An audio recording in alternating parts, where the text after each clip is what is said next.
Assalamualaikum, salam sejahtera. Berita perdana edisi Jumaat 21 Ogos 2020 bersama saya Faris Izzat Syarudin. Dan saya Nurul Hidayah Nawai. Berikut paparan utama malam ini. Mahkamah Tinggi tolak permohonan semakan kehakiman pembubaran DUN Sabah.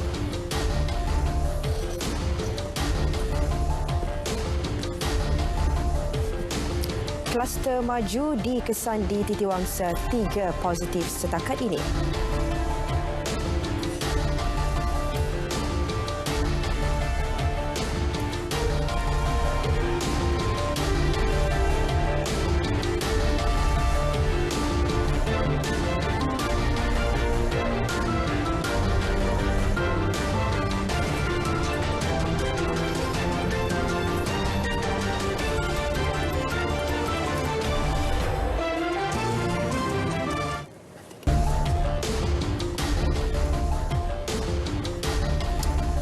Mahkamah Tinggi Kota Kinabalu menolak permohonan 33 adun untuk mendapatkan kebenaran semakan kehakiman terhadap keputusan yang di-Pertua Negeri membubarkan DUN Sabah 30 Julai lepas. Pesuruhjaya Kehakiman Leonard David Shim menetapkan keputusan itu selepas mendapati keputusan Tun Johar Mahiruddin membubarkan DUN Sabah sah kerana ia merupakan kuasa yang di-Pertua Negeri yang termaktub dalam perlembagaan. Ya, selain itu, semakan kehakiman yang dikemukakan tidak boleh diterima dan tidak boleh diadili. Leonard mendapati Ketua Menteri Datuk Seri Muhammad Shafie Apdal telah bertindak menurut Perlembagaan Sabah dalam memohon yang di-Pertua Negeri Tun Johar Mahiruddin membubarkan DUN. Tun Johar juga telah mengambil tindakan yang tertakluk dalam bidang kuasanya untuk membubarkan DUN. Sementara itu, Tengku Fuad Tengku Ahmad yang mewakili 33 adun memaklumkan pihaknya telah membuat rayuan terhadap keputusan Mahkamah Tinggi. Pada 4 Ogos lepas, bekas Ketua Menteri Tan Sri Musa Aman bersama 32 gabungan adun telah mengemukakan semakan kehakiman dengan menamakan Tun Johar sebagai responden pertama, Datuk Seri Muhammad Syafiee sebagai responden kedua, Suruhanjaya Pilihan Raya responden ketiga dan Kerajaan Negeri sebagai responden keempat.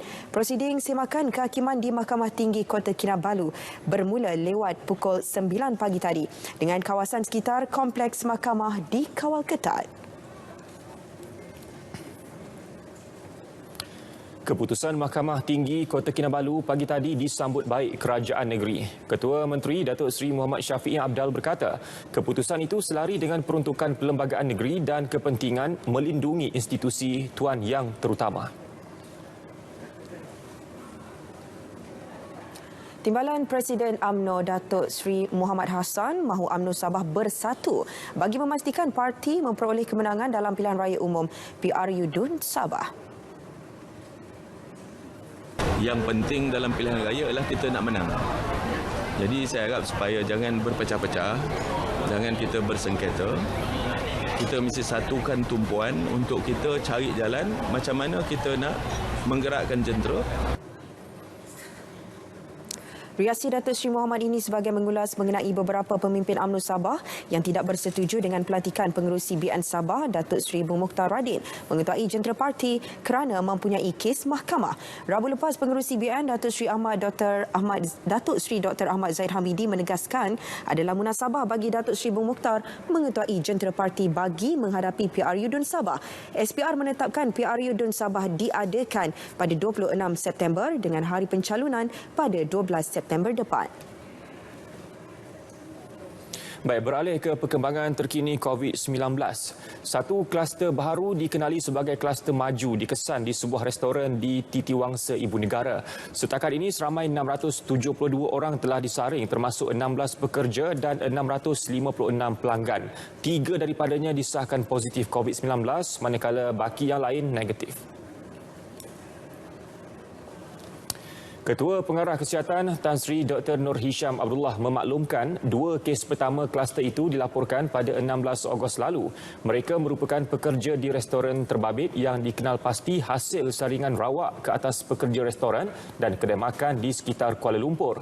Susulan itu, saringan kontak rapat telah dijalankan dan mengesan kes baharu bagi kluster ini melibatkan pelanggan restoran berkenaan. Dia mengalami gejala sakit tekak dan sakit kepala sejak 17 Ogos dan telah telah dimasukkan ke Hospital Sungai Buloh. Aktiviti pengesanan kes secara aktif dan saringan kontak rapat sedang dijalankan. Langkah pencegahan dan kawalan jangkitan turut dilakukan di premis terlibat. Sementara itu, mengulas perkembangan kluster Tawar, Tan Sri Dr. Nur Hisham berkata, 3 kes baru positif COVID-19 dilaporkan daripada kluster berkenaan. Ia menjadikan jumlah kumulatif kes positif kluster itu sebanyak 58 kes. Setakat ini, 2,733 individu telah disaring, 2,256 di Kedah dan 466 lagi di Pulau Pinang. Sementara itu, kes baharu COVID-19 kekal satu angka untuk 2 hari berturut-turut. Setakat tengah hari tadi, 9 kes positif dilaporkan. 4 daripadanya kes import, manakala 5 lagi penularan tempatan. Keempat-empat kes import melibatkan warga negara asing yang mendapat jangkitan di luar negara. Mereka tiba dari Filipina, Austria, Indonesia dan India. Daripada 5 kes penularan tempatan, 4 kes melibatkan warga tempatan, iaitu 3 daripada kluster Tawar, Kedah dan 1 kes daripada kluster Maju Ibu Negara. Manakala 1 kes lagi melibatkan warga asing, iaitu kes saringan sebelum pulang ke negara asal. Dia tidak bergejala dan telah dimasukkan ke Hospital Umum Sarawak. Hari ini 13 kes pulih dilaporkan, manakala 7 kes positif sedang dirawat di unit rawatan rapi dan 4 kes memerlukan bantuan pernafasan. Ya, dan berikut status terkini COVID-19 dalam negara diikuti data kes positif harian mengikut negeri-negeri.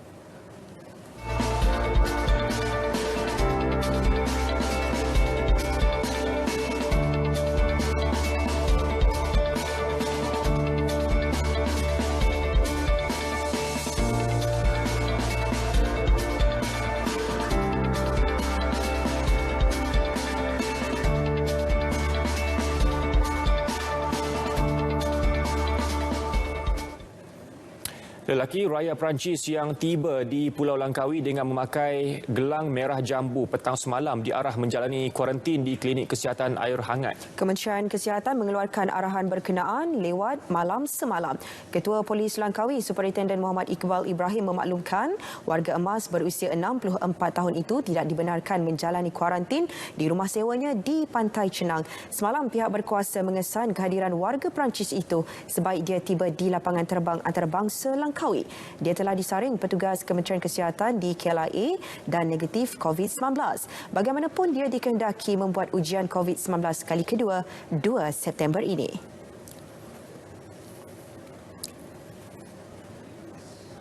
Ya, dalam perkembangan lain, 327 pemeriksaan dijalankan semalam terhadap individu yang sedang menjalani kuarantin wajib di kediaman masing-masing. Kesemua mereka didapati mematuhi SOP yang ditetapkan. Kenyataan Menteri Kanan Keselamatan Datuk Seri Ismail Sabri Yaakob memaklumkan sejak 24 Julai hingga semalam 14,391 individu telah pulang ke tanah air melalui pintu masuk sempadan antarabangsa. Kesemua mereka ditempatkan di 66 hotel dan 5 institut latihan awam ILA di 12 buah negeri. Daripada angka itu, 43 individu telah dihantar ke hospital untuk rawatan dan 7,062 individu telah discharge dan dibenarkan pulang.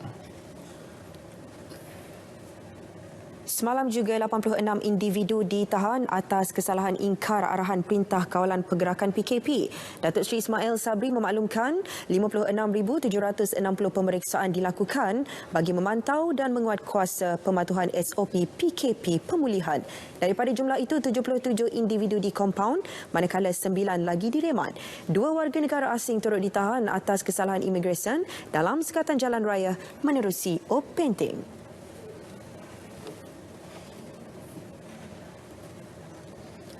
Kajian masih dilakukan bagi mengenal pasti sama ada kluster Salah mempunyai mutasi jenis D614G seperti kluster Sivagangga.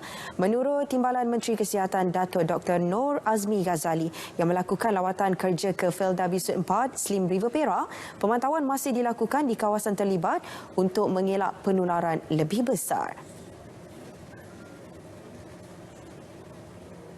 Itu masih dalam kajian lagi. Sebab apa kita dapat IMR telah dapat jumpa satu strain mutasi D614G ni yang dikatakan lebih cepat merebak kalau ada super spreader yang bawa ni yang bersama-sama dengan orang lain kan. Tapi kita tak tahu sebab apa virus ni dia memang bersifat macam ni. Dia duduk lama dia akan mutasi sebab dia nak hidup. Dia bukan nak bunuh perumah tu. Dia nak hidup. Jadi dia akan mutasi. Jadi kita tak tahu sejauh mana adakah dia bersangkutan.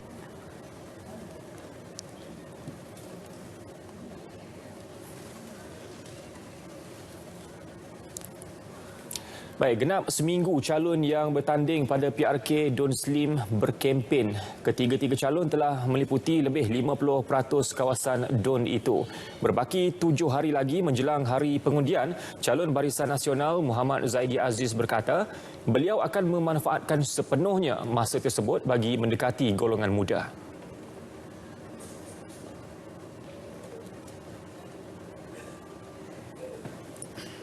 Saya rasa bahawa ini faktor jumlah pengundi muda tu yang meningkat. Macam di sini saja kita pengundi muda ada 41%. Itu besar kemungkinan kenapa perlu dilihat bahawa calon muda tu perlu ditampil dan ditonjolkan, diketengahkan mereka ini kerana berdasarkan kepada mood ataupun suasana pengundi muda itu sendiri. Sementara itu, calon bebas Amir Kushairi Muhammad turut senada dengan Muhammad Zaidi. Saya ingin membawa suara anak muda ke semua pengundi-pengundi di Don N58 Slim ini. Dan pada masa yang sama, saya tidak terkesan dengan kata-kata Datuk Seri Najib mengatakan bahawa saya pengundi luar. Sebenarnya apa yang paling penting adalah wakil rakyat itu mestilah seorang wakil rakyat yang boleh berkhidmat. Soal dari mana saya datang itu, saya adalah anak jati Perak. Slim ini di dalam Perak, saya percaya saya perlu bangunkan negeri Perak.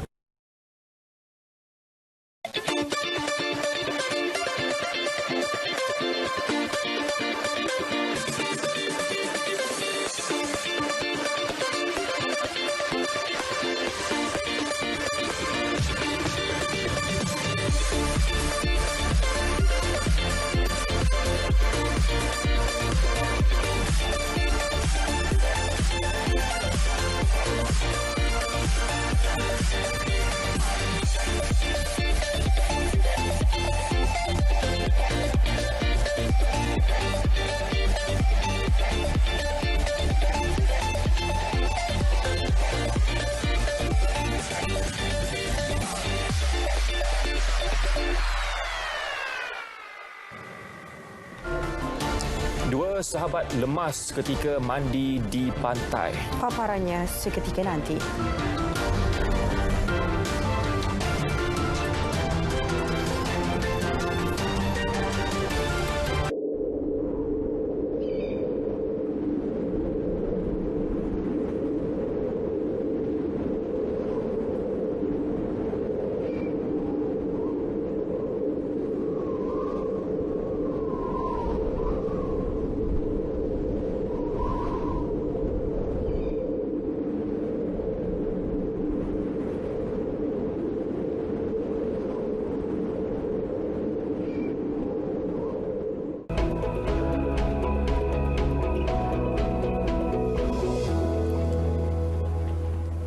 Assalamualaikum dan salam sejahtera. Laporan cuaca pada malam ini dimulakan dengan tinjauan cuaca semasa. Imej radar terkini menunjukkan di semenanjung Malaysia, hujan dan ribut petir di beberapa tempat kini berlaku di negeri Perlis, Kedah, Perak, Kelantan, Terengganu, Pahang dan juga Johor. Diramalkan keadaan ini akan mula beransur reda pada lewat malam nanti, kecuali hujan dan ribut petir di negeri Kelantan, Terengganu dan juga Pahang yang diramalkan akan berlanjutan sehingga ke awal pagi esok. Di negeri Sabah dan Sarawak, keadaan cuaca adalah cerah di kebanyakan bahagian di kedua-dua negeri berkenaan, kecuali hujan di 1-2 tempat yang kini berlaku di bahagian Miri. Dijangkakan keadaan ini pula akan beransur reda dalam sedikit masa lagi. Untuk ramalan cuaca pada pagi esok, Met Malaysia menjangkakan hujan dan ribut petir berpotensi untuk berlaku di hampir kesemua bahagian di Di kawasan pesisiran pantai negeri Perlis sehingga ke negeri Johor, kawasan perairan Selat Melaka, bahagian selatan negeri Perak, utara negeri Selangor, pedalaman negeri Kelantan dan juga Pahang. Di negeri Sabah, keadaan cuaca diramalkan akan berada dalam keadaan cuaca yang agak cerah, manakala di negeri Sarawak, hujan dan juga ribut petir di 1-2 tempat diramalkan berpotensi untuk berlaku di kesemua bahagian negeri Sarawak. Sekian sahaja info cuaca pada malam ini. Untuk maklumat cuaca yang terkini, anda boleh layari laman sesawang kami di www.met.gov.my. Berikut kita saksikan ramalan cuaca bagi bandar-bandar utama di seluruh Malaysia untuk hari esok. Sekian, saya Azira Samsudin. Assalamualaikum.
Tiga sekeluarga maut dalam kemalangan melibatkan 3 kenderaan di kilometer 18 Jalan Bentong Raup berhampiran Lurah Bilot, Bentong, Pahang. Ketua Polis Daerah Bentong, Superintenden Yusof Unis berkata kejadian pada pukul 8.25 pagi itu melibatkan 2 buah kereta dan sebuah lori turut menyebabkan 4 yang lain cedera.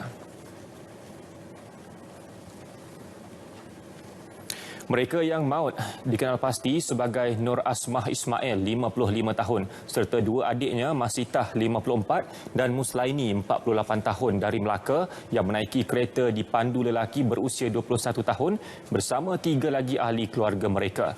Semua mangsa difahamkan dalam perjalanan dari Shah Alam, Selangor ke Kelantan. Kemalangan dipercayai berlaku selepas pemandu kereta berkenaan mahu mengelak sebuah kereta di depannya yang berhenti mengejut kerana terdapat kerja penyelenggaraan jalan. Kereta tersebut masuk ke jalan bertentangan dan bertembung dengan lori yang tidak dapat mengelak kerana jarak terlalu hampir. Pemandu kereta itu dikejarkan ke Hospital Raup, manakala 3 lagi ahli keluarganya yang cedera termasuk seorang kanak-kanak berusia 6 tahun dirawat di Hospital Bentong.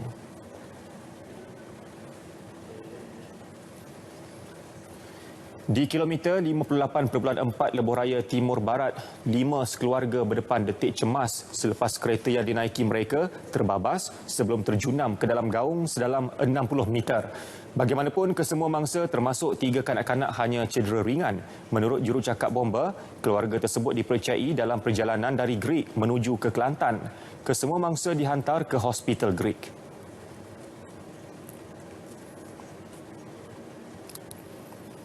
Baik, kejadian lemas di Terengganu. Kegembiraan 7 sahabat berakhir pilu apabila 2 daripada mereka lemas di pantai kampung Tanjung Seberang Takir pagi tadi. Mayat remaja Muhammad Amirul Zulkafli, 15 tahun dan Muhammad Aidil Ashman Abdul Manan, 16 tahun ditemui di 50 meter dari pesisir pantai. Muhammad Amirul Zulkafli pernah mewakili Terengganu dalam acara lawan pedang pada Sukan Malaysia Sukma Perak 2018. Mangsa bersama 5 lagi rakannya dikatakan mandi selepas berjoging namun tidak menyedari air pasang secara tiba-tiba. Menurut Ketua Balai Bomba dan Penyelamat Kuala Nerus, Yusmizan Yusof, 14 pegawai dan anggotanya serta pasukan penyelamat di air Kuala Terengganu terlibat dalam operasi ini. Mayat dibawa ke unit forensik Hospital Sultanah Nur Zahirah untuk tindakan selanjutnya.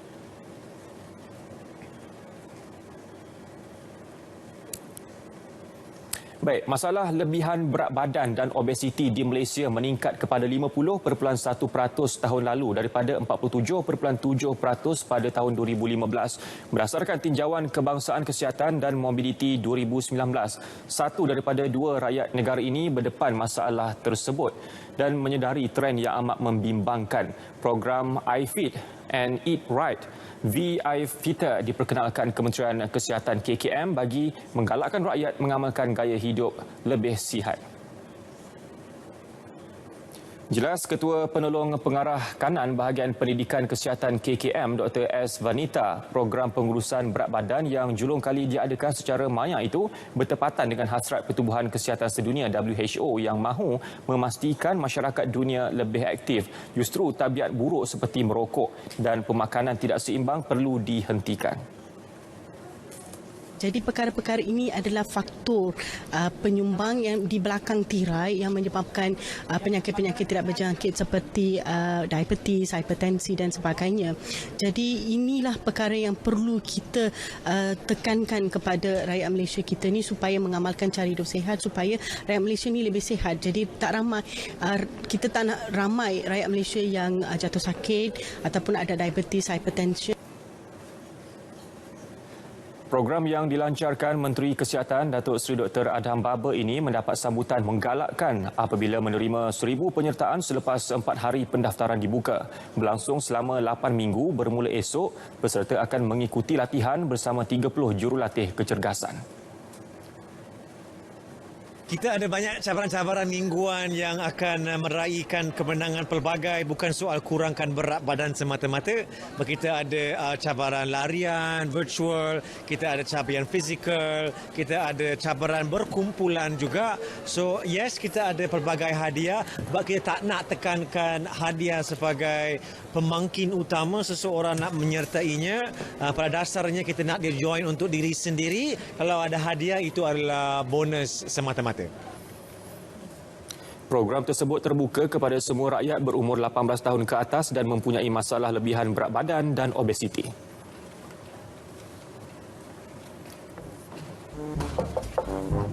Masuk. Oh, Mac. Bos ni ada dokumen nak minta bos sign. Okey. Macam mana balik kampung hari tu? Okey. Okey. Okey sangat. Meriah. Ni cuma alang-alang tu kan nak tanya sebab ni bulan kebangsaan. Kita dekat pejabat ni tak ada program nak buat ke bos? Kebetulan saya ada bendera ni. Minta tolong awak pasangkan dekat semua meja dalam pejabat ni. Boleh? Okey, boleh. Beres bos. Dah halang-halang aku jumpa korang kat sini. Aku nak bagi bendera ni seorang satu. Tadi bos dah pesan minta korang pasang dekat meja masing-masing. Nak buat apa dengan bendera ni? Apa punya soalan kau tanya ni, Kamal? Kamal. Kau boleh tanya nak buat apa? Dah lupa ke yang ini bulan kebangsaan? Sebab itulah bos bagi bendera ni kat kita. Yelah Kamal, aku tengok kau ni langsung tak ada semangat nak sambut bulan kebangsaan ni. Yang kau tahu main game 24 jam. Alah, kau nak cakap pasal bendera ni. Kat dataran Merdeka tu ada bendera besar. Jangan kata meja-meja ofis. Dia boleh bungkus satu ofis ni. Dataran Merdeka yang dia bagi contohnya. Itu simbolik di situ. Yang ini yang bos bagi ni untuk kita masing-masing, letak di meja masing-masing, tanggungjawab kita. Tunjuklah yang kita ni rakyat Malaysia yang bersemangat. Semangat kena. Tak payah. Baik kita semangatkan badan kita ni. Lagi ada hasil. Apalah macam ni. Tak apalah. Yang penting tanggungjawab aku nak bagi bendera ni kat korang dah selesai. Nanti kalau bos tanya kau tak buat, pandailah kau jawab dengan dia. Betul? Okey. Alamak, kenapa semua masih terjegat depan pintu ni? Ni bos, kami semua tadi duk bincang pasal ni jalur gemilang yang bos bagi ni. Kawan ni bos, ada je tak kena dengan dia ni. Betul tu bos. Saya dah bagi tahu dia. Pasang bendera ni kat meja. Barulah nampak semangat kita nak sambut bulan kebangsaan. Kamal. Kecil besar saya tengok perangai awak ni. Kalau suruh main game, semangat. Jalur gemilang ni Kamal, lambang kemegahan negara. Kita sebagai rakyat Malaysia ni kena kibarkan jalur gemilang semasa sambutan hari kebangsaan ni. Faham ke tidak? Lain kali tempah baju awak semua tu corak jalur gemilang.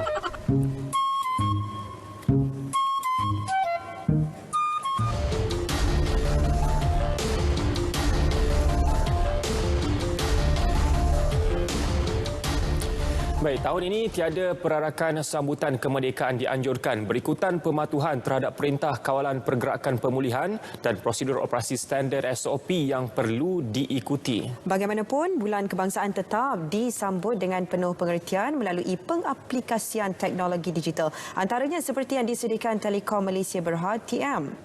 Ikuti perkongsian disediakan wartawan Jalbeta Robert. Pada sambutan kempen Bulan Kebangsaan TM yang dirasmikan Menteri Komunikasi dan Multimedia Datuk Saifuddin Abdullah ini, TM mengetengahkan kepantasan teknologi digital internet berkelajuan tinggi untuk luar bandar atau Fast Internet for Rural Areas, FIRA. Internet dengan kelajuan sehingga 50 Mbps membolehkan sambungan berganda ke luar bandar termasuk di Sabah dan Sarawak. Bagi merealisasikannya, Datuk Saifuddin turut membuat panggilan video kepada Viviona Mosibin di Kampung Sapatalang, Pitas, Sabah. Pelajar Universiti Malaysia Sabah ini tular gara-gara terpaksa menduduki peperiksaan dalam talian dari atas pokok demi mendapat capaian internet. Beliau turut menekankan pentingnya peranan syarikat berkaitan kerajaan, GLC serta agensi berkaitan membantu menyemarakkan lagi sambutan Bulan Kebangsaan melalui pendekatan digital. Tahun ini memang perayaan Hari Kebangsaan di sosial media akan menjadi perkara yang paling utama. Jadi kepada syarikat-syarikat telekomunikasi, saya juga galakkan mereka untuk buatlah apa saja yang sesuai, pertandingan ke, challenge ke, yang penting ialah kita sama-sama merayakan sambutan Hari Kebangsaan dan Hari Malaysia. Majlis turut dihadiri pengerusi TM Tan Sri Muhammad Baki Saleh dan pengerusi Suruhanjaya Komunikasi dan Multimedia Dr. Fadlullah Suhaimi Abdul Malik. Meski tiada sambutan besar-besaran tahun ini, Hari Kebangsaan disambut ke alam digital bertemakan Malaysia Prihatin dengan teknologi seperti FIRA atau Internet Berkelajuan Tinggi Luar Bandar yang dibangunkan oleh TM. Warga kota dan desa dapat kita dekatkan bersama kita semarakkan rasa cinta kepada negara. Malaysia Prihatin. Jabatan Robert, Berita RTM. Baik, sudah menjadi kebiasaan pada setiap cuti umum, Padang Sri Aman, Kota Baru menjadi tempat berkumpul buat seluruh peminat burung candik atau merbah jambul di Kelantan. Bukan sahaja berkongsi minat yang sama, pertandingan seni suara burung candik turut menjadi platform untuk memperkukuh hubungan antara kaum. Lebih menarik lagi, sempena Bulan Kemerdekaan kali ini, penganjuran pertandingan seni suara burung candik bukan sahaja mempertaruhkan kemerduan suara haiwan itu, tetapi juga peserta yang hadir perlu membawa jalur gemilang. 160 peserta mengambil bahagian dalam 4 pusingan. Kita bermain pertandingan seni suara burung candik ini tidak khusus kepada orang Melayu saja. Termasuk orang Cina, orang Siam, tapi orang India dia tak main benda ni. Dan kita kita bersatulah. Kita berpakat di antara kaum ni dengan harmoni tanpa ada sebarang masalah. Bagi peserta pula, pertandingan kali ini lebih unik. Permainan itu saja untuk minat hobi dah, di samping menjalinkan ikatan kuah sesama, dapat kawan baru. Situ lah semua kita ada, bila ada hobi berkongsi minat yang sama ya, bertukar pandangan, tambah kenal dia. Kita hidup bersatu. Terkira bangsa dan agama lah. Gue boleh gaul belaka. Pasal Kelantan ni dia terkira bangsa. Dia Cina, Melayu dia sama ya, hidup hari-hari dia. Kalau boleh kan macam ni lah. Ada boleh hobi-hobi kita kan, capur-capur sekali kan. Okey lah lagu tu. Tapi bagi kita tak ada lah seperti Cina, Melayu ni. Bagi Kelantan lah, Kelantan. Bagi luar tu kita tak tahu.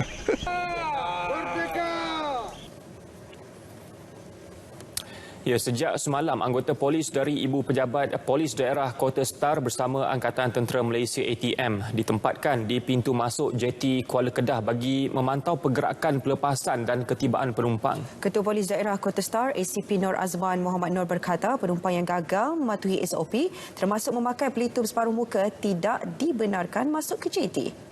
Tinjauan RTM mendapati jumlah penumpang feri ke Langkawi meningkat bermula semalam berikutan cuti umum Ma'al Hijrah. Bagaimanapun setakat ini semua SOP dipatuhi sepenuhnya. Penempatan anggota polis dan ATM di JT akan diteruskan sehingga Isnin ini. Kat sini macam kawalan orang macam ikutlah, macam berjarak, tak ada duduk rapat-rapat, semua pakai mask, tak ada letak kat bawah dagu. Pergi Langkawi, bercuti. Bercuti. Okey.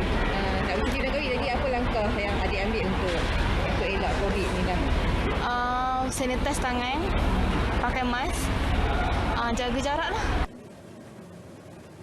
Keadaan masih terkawal hari ini dan dijangka kembali sesat Isnin berikutan cuti sekolah berakhir Selasa. Sementara itu, tinjauan kami mendapati terminal feri di Kuala Perlis dipantau pihak berkuasa bagi mengelak kejadian tular semalam daripada berulang. Semalam, kesesakan hampir 2 jam hanya berakhir selepas kehadiran anggota keselamatan yang berjaya mengawal keadaan. Langkah kawalan ini disambut baik penumpang feri yang merasakan keselamatan mereka lebih terjamin. Tengok memang a bit padat dekat dia orang kumpulkan kan. So sekarang tengok yang ni dah ada, dia punya ni dah ada juga yang penanda tu, okeylah macam tu. Semalam kita tengok memang kalau viral tu memang ramai lah, sesak lah semua. Tapi hari ni tengok alhamdulillah lah semua teratok lah, jalan lancar semua. Rasa okey, tak ada masalah lah hari ni. Pada masa sama, Esko Pelancongan Perlis Asmaiza Ahmad mengingatkan orang ramai agar mematuhi SOP sedangkan tugas anggota keselamatan adalah mengawal keadaan. Sepenuhnya kepada tanggungjawab kerajaan ataupun tanggungjawab agensi yang terlibat, tapi masyarakat rakyat sendiri kena perlu main peranan tersebut. Kerana siapa nak jaga diri kita, melainkan kita sendiri kena jaga diri kita, keluarga kita dan sebagainya.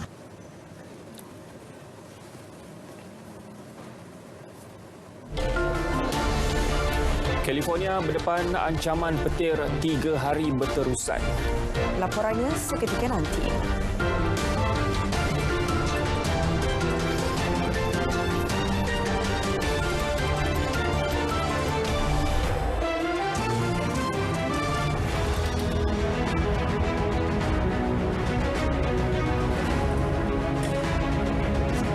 Kepercayaan kepada Tuhan, kesetiaan kepada raja dan negara, keluhuran perlembagaan, kedaulatan undang-undang, kesopanan dan kesusilaan.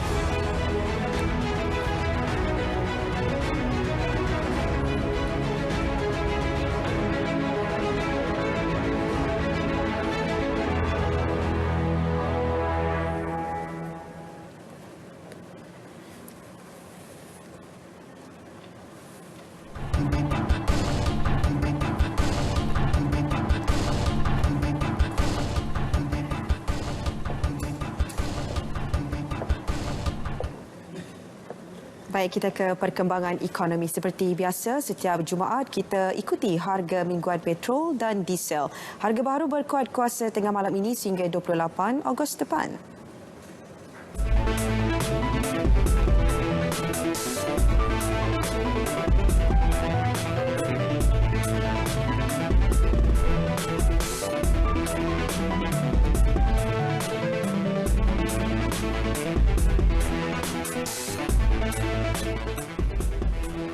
Kementerian Pembangunan Usahawan dan Koperasi Medak telah menyalurkan 530 juta bersamaan 85% daripada peruntukan pembangunan tahun 2020 berjumlah 619.7 juta ringgit. Itu jumlah peruntukan yang disalurkan kepada agensi-agensi di bawah kawal Selia Medak bagi pembiayaan program-program pembangunan keusahawanan setakat 16 Ogos lalu. Menteri Pembangunan Usahawan dan Koperasi Datuk Seri Dr. Wan Junaidi Tuanku Jaafar menerusi satu kenyataan menjelaskan ini membuktikan Medac antara kementerian yang berjaya menguruskan prestasi perbelanjaan peruntukan bagi membantu usahawan terjejas akibat penularan wabak COVID-19. Justru pelaksanaan program Medac perlu menyokong Dasar Keusahawanan Nasional 2030, Pelan Strategi Keusahawanan, Agenda Pembangunan Mampan 2030 serta maklum balas para usahawan. Kementerian juga akan berusaha memohon peruntukan tambahan bagi membantu usahawan mikro dan sektor tidak formal untuk mengadaptasi otomasi, mekanisasi dan digitalisasi dalam perniagaan seiring dasar industri 4.0. Terdahulu, Datuk Seri Dr. Wan Junaidi mempengerusikan mesyuarat Majlis Tindakan Pembangunan Kementerian MTPK. Malaysia dan United Kingdom memeterai perjanjian kerja dua hala BWA bagi membolehkan pasangan pegawai diplomati kedua-dua negara di Kuala Lumpur dan London bekerja. Ketua Setiausaha Kementerian Luar Datuk Seri Muhammad Syarul Ikram Yaakob berkata, BWA turut membolehkan pasangan diplomat menambah nilai diri dan menyumbang kepada pembangunan sosial dan ekonomi. So what it means is that if the spouse who are accompanying their husband or wife, they are able at least to not just to seek employment opportunity, but also for them not to waste their talent. Because some of our spouses, they are in their own way, lawyers, accountants, they are professionals. So with this arrangement, this would enable them to add value or to contribute to the work of the husband or to the work of the wife. Datuk Seri Muhammad Syarul Ikram berucap pada Majlis Pertukaran Nota Diplomatik BWA di Putrajaya. Jelas beliau, BWA satu lagi pencapaian yang mengukuhkan lagi hubungan dua hala Malaysia-UK yang telah pun mencakupi pelbagai bidang kerjasama. Sementara itu, Pesuruhjaya Tinggi Britain ke Malaysia, Charles Hay berkata, terdapat 6 pasangan pegawai diplomatik negara itu yang berminat bekerja di Malaysia. We have spouses who are highly qualified in, law, teaching, all sorts of different professions. Some, of course, have families to look after, so may not want or be able to take up employment, or maybe they want to work part-time. But we'll see. I mean, now they have the opportunity to look for employment, which is very important.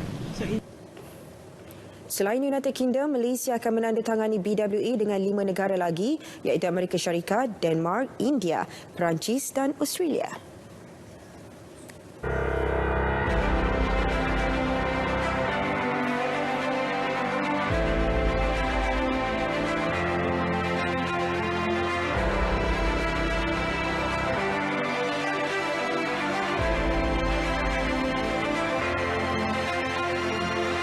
Kepercayaan kepada Tuhan,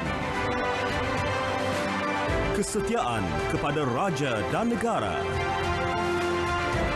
keluhuran perlembagaan, kedaulatan undang-undang, kesopanan dan kesusilaan.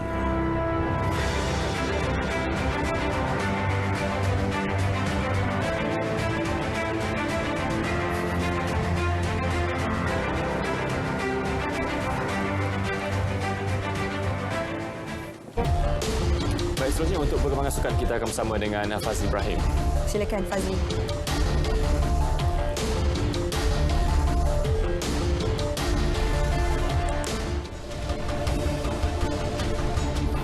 Pemilihan pemain badminton negara untuk Piala Thomas terencat.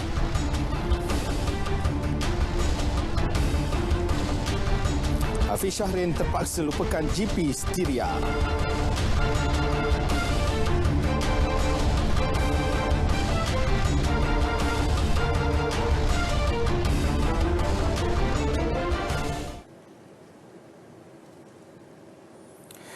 Terima kasih kerana terus setia bersama dengan kami. Kita mulakan dengan perkembangan ini. Menjelang ujian pertama anjuran Kongres Tenping Bowling Malaysia MTBC yang dijadualkan Isnin depan, jaguh bowling negara Muhammad Rafiq Ismail berkata beliau hanya mahu menumpukan perhatian dalam memperbaiki kelemahannya menerusi kejohanan tersebut dan menyasarkan kedudukan 3 teratas. Kita orang punya jiwa ni dah macam nak tournament. So saya rasa roll off ni pun dah mencukupi. Roll off ni mungkin sedikit sebanyak dia akan membuatkan kita dekat dalam zone tournament. So saya harap roll off ni boleh dapat melepaskan rindu lah. Sementara itu, senada dengan Rafiq, pemain bowling wanita negara Esther Chia yang merasakan walaupun ujian berkenaan tidak akan memberi pengalaman seumpama menyertai kejohanan antarabangsa, tetapi ia berupaya membantu menilai prestasi semasa. It's sort of like a mini tournament among ourselves, so it's just about getting familiar with the format again and then bowling against our own teammates. It's going to help in a little bit because when you're bowling against other people, there is naturally competitiveness there. So I guess that little bit of competitiveness will help you sharpen your skill a little bit. Tamasya kejohanan Tamping Bowling Asia di Hong Kong yang dijadual berlangsung pada 15 hingga 25 Januari tahun depan merupakan medan cabaran pertama untuk pemain bowling negara bagi musim 2021. Sementara itu, Setiausaha Agung Kongres Tamping Bowling Malaysia MTBC Maradona Chok percaya anjuran saingan dalaman secara bulanan melibatkan hanya pemain tempatan akan memastikan atlet kekal berdaya saing dan bersemangat. The mindset is very important for the athletes. What they have now is they are training, but they don't know they train for what. So I think that part of the roll-off will give them some sharpness where they need to compete, they need to keep their self up. With the backup coming in to compete with them, I think something is good to come out lah.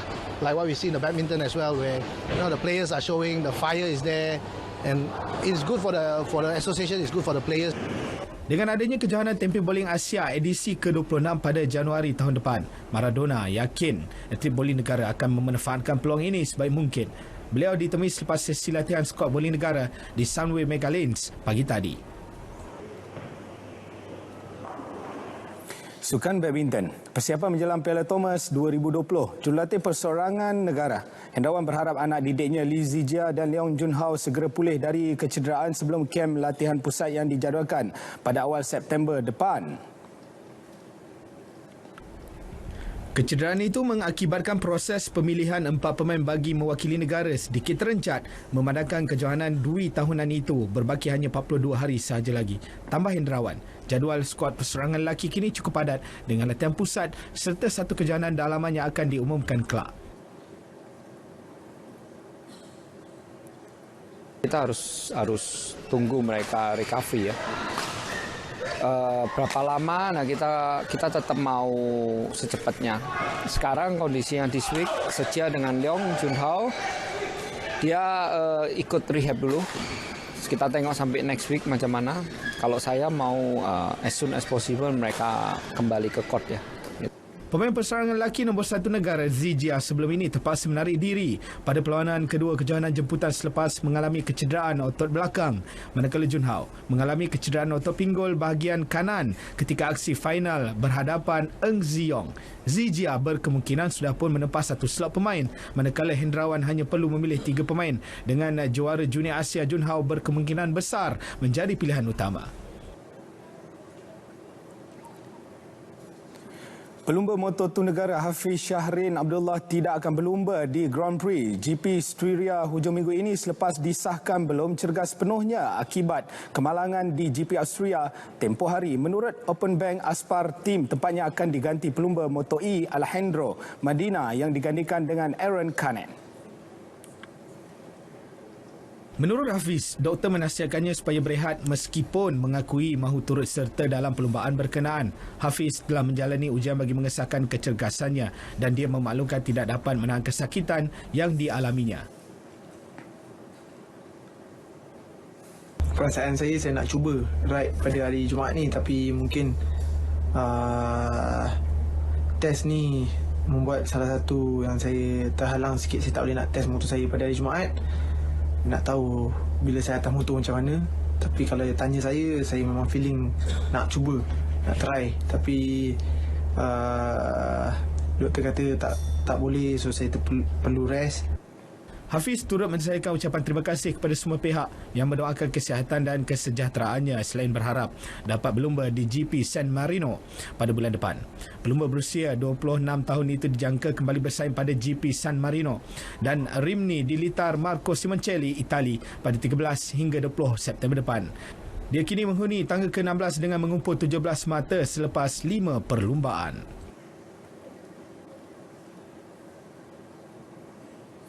Semoga lekas sembuh pelumba negara Hafiz Syahrin. Dan masih perkembangan Hafiz Syahrin lagi. Tempat Hafiz Syahrin akan digantikan oleh pelumba motor Aspa Team Alejandro Medina dari Spanyol yang akan bergandingan dengan Aaron Canet hujung minggu ini di litar Red Bull Ring. Perkara itu diumum menerusi laman Twitter Indy Aspa Team. Pelumba negara berusia 26 tahun itu dijangka kembali berlumba pada GP San Marino dan Rimini di litar Marco Simoncelli, Itali pada 13 hingga 20 September depan. Terdahulu, Hafiz Syahrin terlibat dalam kemalangan ngeri pada Ahad selepas pendahulu kelas Moto2 Enea Bastianini terjatuh dengan jenteranya melintang di atas litar sebelum pelumba negara yang memecut ketika itu gagal mengelak dan merempuh motosikal pelumba Italtrans Racing Team itu. Hafiz Syahrin kini menduduki tangga ke-16 dengan mengumpul 17 mata selepas 5 perlumbaan. Pasukan Kebangsaan bawah 19 tahun dilihat masih mencari rentak bagi saingan kejuaraan Konfederasi Bola Sepak Asia AFC bawah 19 di Uzbekistan Oktober depan selepas tewas dalam 2 perlawanan persahabatan. Namun, pengendali Brett Maloney optimis dengan prestasi pemainnya walaupun berbaki kurang 2 bulan bagi persiapan. Memasuki fasa kedua latihan, Maloney menjelaskan sehingga hari ini masih belum ada pemilihan bagi 11 pemain utama memandangkan terdapat 2 lagi perlawanan persahabatan dalam masa terdekat. Menurutnya ini merupakan peluang terbaik bagi para pemain membuktikan kemampuan masing-masing.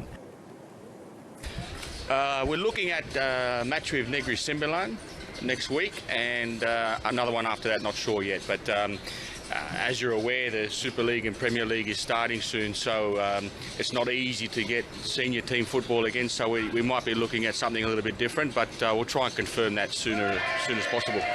Sementara itu, dalam kalangan pemain muda, Syahmi Adib Haikal Muhammad Syukri yang bermain bagi posisi penjaga gol berpendapat peluang bermain dengan pasukan senior memberi banyak pengajaran kepadanya untuk memperbaiki kemahiran sedia ada.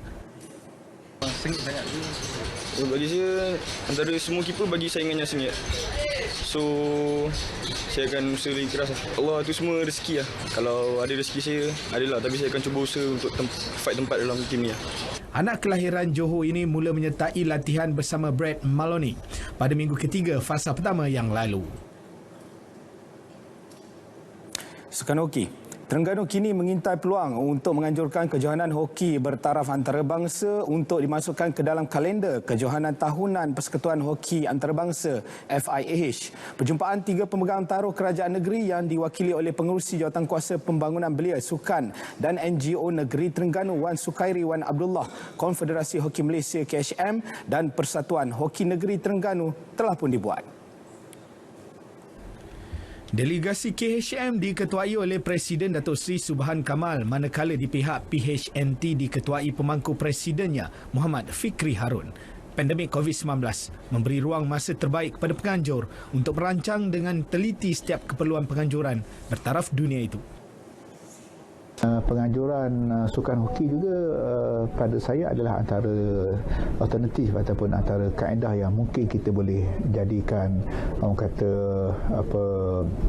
serampang banyak mata lah, bukan saja untuk kepentingan sukan di negeri dan negara, bahkan juga untuk kepentingan pelancongan dan juga untuk kepentingan rakyat negeri sendiri dalam khusus yang berkaitan dengan produk-produk yang pelbagai yang ada di negeri kita. Untuk mendapat pelawaan daripada hoki pusat ni, kerana saya tahu banyak negeri-negeri lain pun yang ingin mengadakan kejohanan tahunan yang di mana hendak bekerjasama dengan KHM dan diletakkan dalam jadual tahunan dunia iaitu FIH.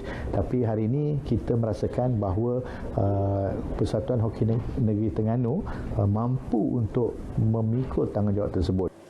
Untuk rekod, kejohanan Piala Sultan Azlan Shah di Ipoh dan kejohanan Hoki Piala Sultan Johor di Johor Bahru merupakan penganjuran kejohanan hoki tahunan berstatus antarabangsa yang sering mendapat perhatian dari pasukan-pasukan ternama dari luar negara. Sukan luar negara, pemain tenis nombor 1 dunia Novak Djokovic mengakui dia hampir tidak menyertai kejohanan terbuka Amerika Syarikat. Namun, merancang untuk beraksi pada acara Grand Slam meskipun berdepan cabaran COVID-19 dalam melakar sejarah sukan berkenaan. Djokovic juara persorangan 17 kali Grand Slam yang mahu mengatasi takhta slam dirangkul Roger Federer. Sebanyak 20 kali itu berkata, ia adalah faktor utama dia membuat keputusan untuk tetap beraksi di Flushing Meadows yang bermula pada 31 Ogos. Atlet Serbia berusia 33 tahun itu memilih untuk ke gelanggang New York selepas dia mendapat jaminan daripada pegawai Eropah bahawa pemain yang pulang daripada terbuka Amerika Syarikat tidak perlu menjalani kuarantin panjang sebelum menyertai kejohanan di Eropah seperti terbuka Perancis. Kesempatan itu tidak mahu disia-siakan selepas Federer 39 tahun cedera dan pemain Spanyol Rafael Nadal juga tidak menyertai kejohanan tersebut. Djokovic kini menghuni ranking pertama dunia selama 282 minggu berpotensi memintas rekod Federer selama 310 minggu pada Mac. Segmen sukan berakhir di sini. Jaga kesihatan diri dan teruskan sokongan anda kepada atlet negara. Seterusnya kita kembali bersama dengan Faris dan juga Dia. Silakan. Selamat malam.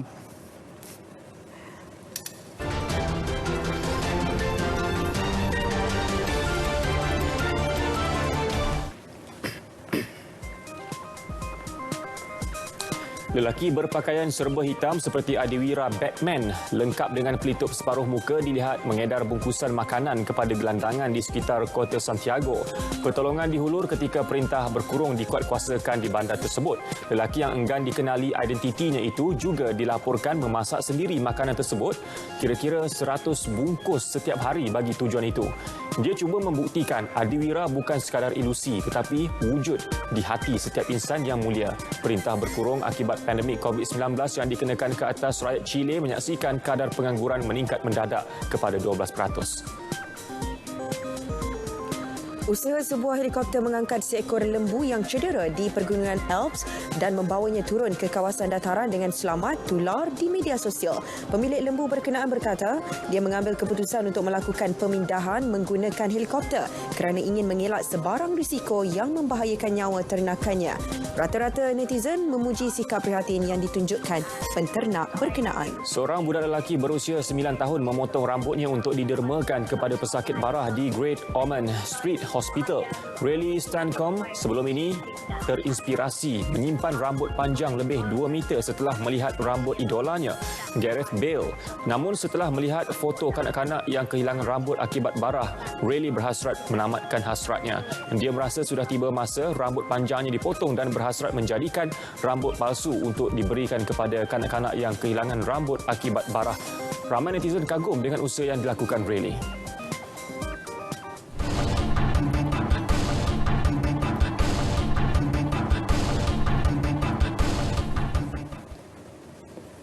Baik, di tengah-tengah kekalutan dunia menghadapi COVID-19, insan seni seia sekata meluahkan rasa. Artis muzik urban tempatan Kakak Azraf, Loka B dan Noki dari kumpulan hip hop terkenal K-Click berkolaborasi dalam single terbaru mereka berjudul Gila.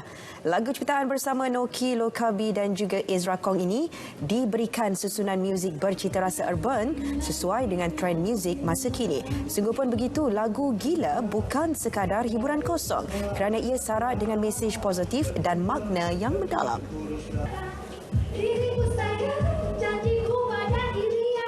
Bagi Noki dia sebuah lagu yang unik lah. Sebab bagi Noki sendiri pun first Noki dengar demo dia memang unik. Noki dengarnya, okey, aku kena masuk dalam lagu ni. Itu perasaan dia.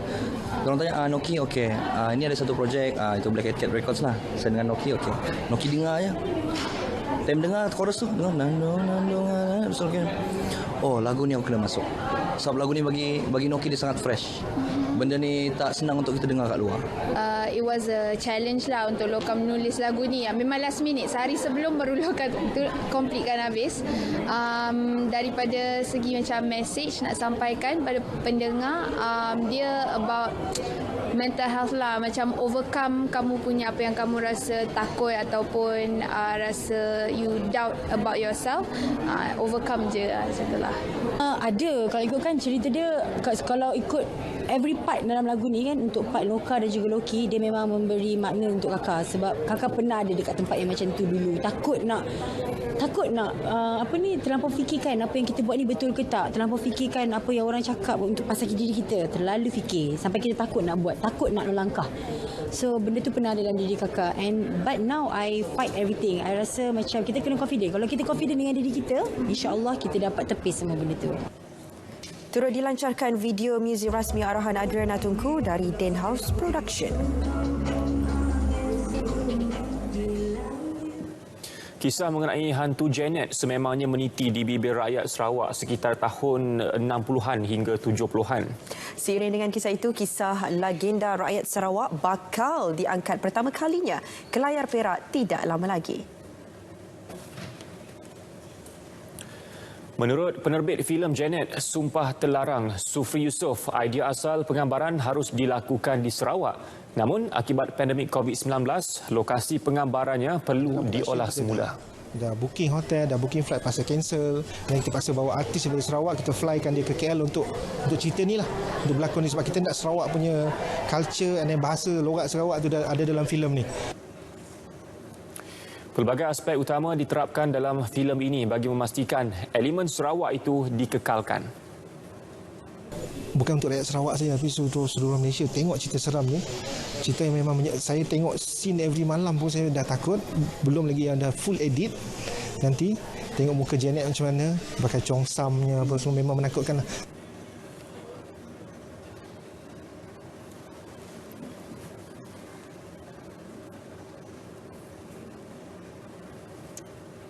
Baik, berita perdana edisi Jumaat 21 Ogos 2020 berakhir di sini. Terima kasih kerana terus kekal bersama semua buletin kami di saluran berita RTM. Budayakan kebiasaan baharu bendung COVID-19 dan terus patuhi SOP serta sentiasa pantau status kesihatan diri dan juga keluarga. Dengan itu, Assalamualaikum. Salam sejahtera.